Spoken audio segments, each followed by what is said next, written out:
Hello नमस्कार. आजच्या ब्लॉगमध्ये तुमचं स्वागत आहे. सकाळी सकाळी अशी आमची पूजा झालेली आहे. आईंनी सकाळी पूजा करून घेतली आहे. देवाच्या पूजेनंतर अशी बाप्पांची पूजा करून घेतली आणि मग गौरीची. कशी दिसते आज माझी गौरी? आमच्याकडे आज असतो पोळ्यांचा स्वयंपाक. तर आईंनी सगळी तयारी करून ठेवलेली आहे. फक्त पोळ्या आणि बटाट्याची भाजी बाकी आहे. तर आता मी बटाट्याची भाजी बनवते. इथं माझा कांदा परततोय बटाट्याच्या भाजीसाठी. तुमच्याकडे काय काय असतं आजच्या स्वयंपाकात? माझी बटाट्याची भाजी रेडी झाली. इथं मी कुरडया तळत आहे. या कुरडया मला आईने दिलेत. आपण कितीही वस्तू आणल्या तरी पण माहेरकडून आलेल्या गोष्टींचं कौतुक असतंच, नाही का? सगळ्या बायकांचं असंच असतं ना. त्यानंतर मी गरम गरम भजी बनवून घेतले. आज गौरायांबरोबरच आमच्याकडे सवाष्णीसुद्धा असते जेवायला.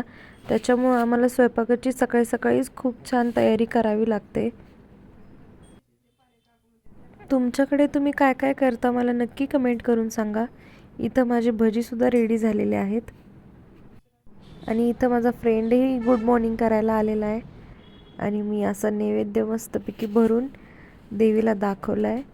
कशी वाटते माझी देवी? माहेरी आल्याचं सुख तिच्याही चेहऱ्यावर किती उठून दिसतंय, नाही का? असं आहे माझं गौरीचं डेकोरेशन.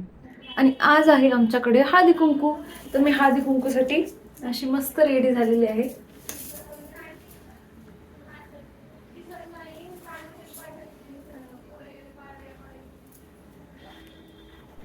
हळदी कुंकूनंतर आम्ही देवीची आरती करून घेतली.